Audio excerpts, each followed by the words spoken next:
Oi, gente, tudo bem? É o Kaki aqui. Bora para mais uma aula de matemática e o tema de hoje vai ser radiciação. Bom, o mais comum de radiciação que a gente vê em exercícios por aí é a raiz quadrada, né? Que eu acho que vocês já devem ter visto em algum momento. A raiz quadrada, a gente até a seguinte definição, né? A raiz quadrada de um número x é um número que, elevado ao quadrado, ou seja, ele é multiplicado por ele mesmo, resulta em x. E aí o exemplo de 2 ao quadrado, que dá 4. E tem um caso interessante aí que o menos 2 ao quadrado também dá 4. Então, se eu fizer 2 vezes 2, vai dar 4. Se eu fizer menos 2 vezes menos 2, também vai dar 4. Ou seja, o 2 e o menos 2 são raízes quadradas de 4. Como que a gente representa isso, né? Dessa seguinte maneira, tem o símbolo da raiz quadrada, aliás, de raízes no geral, que é meio que esse Vzinho que está ao redor do x, que chama de radical. Aí o que está dentro é o radicando, que é o número onde a gente vai extrair a raiz e o resultado é a raiz. Além disso, tem o índice, que é esse númerozinho que fica dentro do V. E no caso da raiz quadrada, esse índice é 2, mas como é o caso mais comum, não é o normal colocar o 2 nesses números. Então, aqui no exemplo do outro exercício, a gente representa que a raiz quadrada de 4 é igual a 2 e a raiz quadrada de 4 é menos 2, ou a gente pode escrever direto que a raiz de 4 é igual a mais ou menos 2. Então, aqui a gente tem as raízes quadradas dos números de 0 a 100, de 1 a 100. Então, 1 vezes 1 vai dar 1, então a raiz quadrada de 1 é mais ou menos 1. 5 vezes 5 vai dar 25, então a raiz quadrada de 5 é mais ou menos 5. E aí tem todos os números de 1 a 10. Isso é algo importante de vocês irem se acostumando com isso. Assim, não precisa decorar no primeiro momento, mas é bom ir se acostumando com esses valores. E, bom, a raiz quadrada tem algumas regrinhas.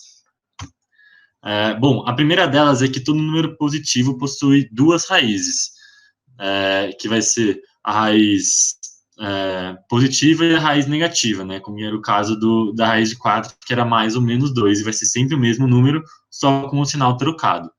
Aí uma outra muito importante é que não existe raiz quadrada de número negativo, ou seja, não existe um radicando menor do que zero. Então, se alguma vez aparecer raiz quadrada de menos 25, por exemplo, a resposta é não existe essa raiz quadrada.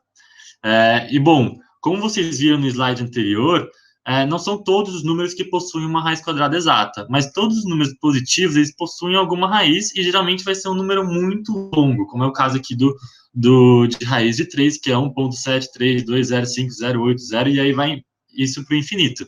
Nesses casos, como é muito ruim ficar escrevendo esses números assim, a gente deixa a raiz na forma que ela está mesmo. Bom, não existe só a raiz quadrada, né? Também existem as outras raízes. Por exemplo, a raiz cúbica de 64, que é 4, porque 4 elevado ao cubo é 64. Ou, por exemplo, a raiz quinta de menos 3.125, que vai ser 5, porque menos 5, porque menos 5 elevado a 5 vai dar menos 3.125. Então, esse é um caso em que existe a raiz de um número negativo, porque é uma raiz de índice 5.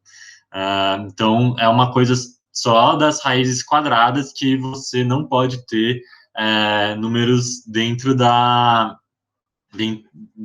raiz negativa. Na verdade, em qualquer índice par. Então, na raiz quarta aqui, por exemplo, também não poderia ter um número negativo dentro.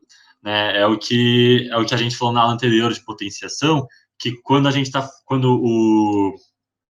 o expoente é par, o resultado vai ser sempre positivo. E quando o expoente é ímpar, a gente pode ter um resultado negativo.